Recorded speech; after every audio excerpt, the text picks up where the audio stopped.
Je vais commencer par raconter notre première rencontre. Enfin, c'est plutôt compliqué parce qu'en fait, il n'y a pas vraiment eu de rencontre.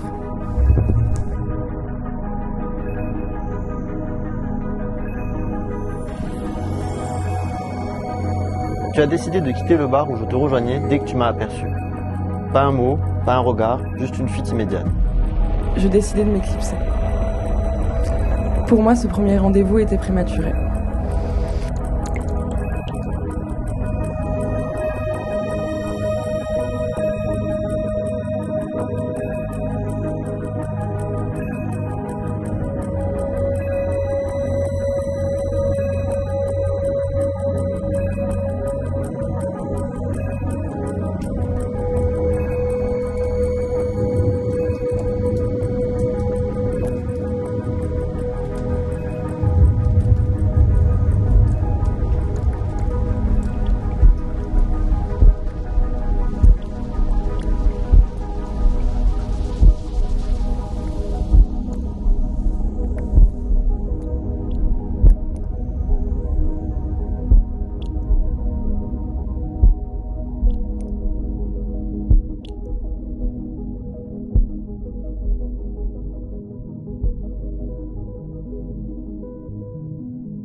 Je m'aperçois aujourd'hui qu'il était évident que nous allions nous rencontrer. Notre proximité géographique, nos trajets quotidiens identiques et tous les endroits que nous fréquentions étaient si proches avec quand même un décalage de genre. Plutôt fraîcheur, place Saint-Georges pour toi, et plus Babos, place de la Trinité pour moi. Mais ce n'est pas encore notre heure. Finalement, à la fin de cette année-là, directement à la sortie de mes partiels, mes amis m'ont embarqué à Paris en voiture. Sans le savoir, je m'avançais vers toi. Nous avions rendez-vous le lendemain au Odéon, moi toujours en avance. J'avais peur d'arriver la première, j'ai donc longuement patienté dans le métro, pensant que tu serais déjà là. Raté, comme à ton habitude, tu as tardé. Et je vous l'affirme aujourd'hui, Léo est toujours en retard. Je me rappelle encore le moment où tu es arrivé, tes cheveux lissés, ton grand manteau gris et ton rouge à lèvres intense. J'ai eu le coup de foudre immédiat. J'ai commencé à te séduire et même à te faire rire. C'est à ce moment que j'ai découvert la chose que j'aime le plus chez toi, la chose que j'aime le plus au monde, ton sourire. J'ai quitté Toulouse pour poursuivre mes études à Paris et rapidement m'installer avec toi. Les moments que nous avons partagés ont été très forts, mais nous avons eu aussi des tempêtes et il a fallu prendre le large.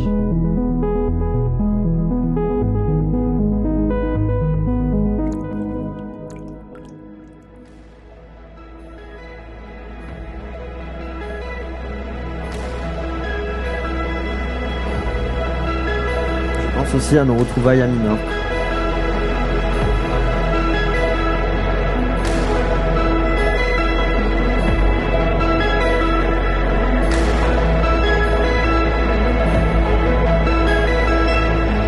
Merci d'apporter à ma vie ce côté hippie et cette légèreté qui me fait tant aimer. Sache que tu as changé ma vie car tu as toujours été dans le partage et dans la tendresse, qui sont les deux critères les plus importants à mes yeux. Mes parents me l'avaient dit, mais c'est avec toi que je l'ai compris. Venise n'est pas en Italie. Venise, c'est n'importe où. Et Venise, aujourd'hui, c'est chez nous.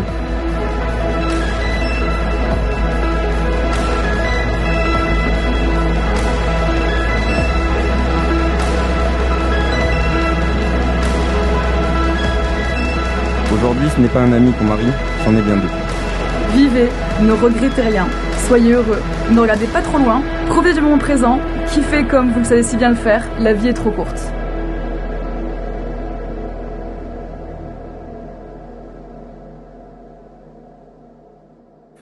Ma chère Sophie, mon cher Léo, que votre mariage soit un témoignage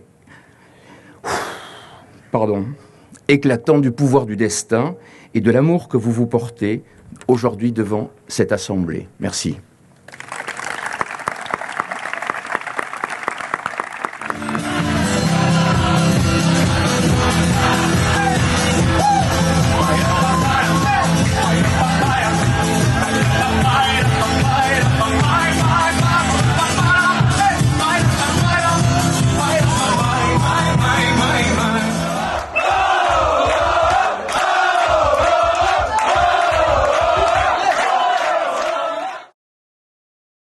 Anna? Ouais. Tu peux me rendre mes clopes? Ouais, bien sûr. Bon, après, parce que franchement, dès que la cérémonie est finie, je suis une grande garou. Non, c'est sûr. Les collecteurs. Bah, le string. Ouais. Si vous êtes pas prête à 4h30. Oh bah, on large. Bon bah, du coup, je me mets à walper. Hein. T'es enceinte ou pas? Non. T'es en train d'allaiter? Non. Non, je vais pas faire. On est en train de faire le... T'as un haut niveau de mélanine ou pas? T'as une dépigmentation héréditaire? Non, bon, je pense que ça va aller.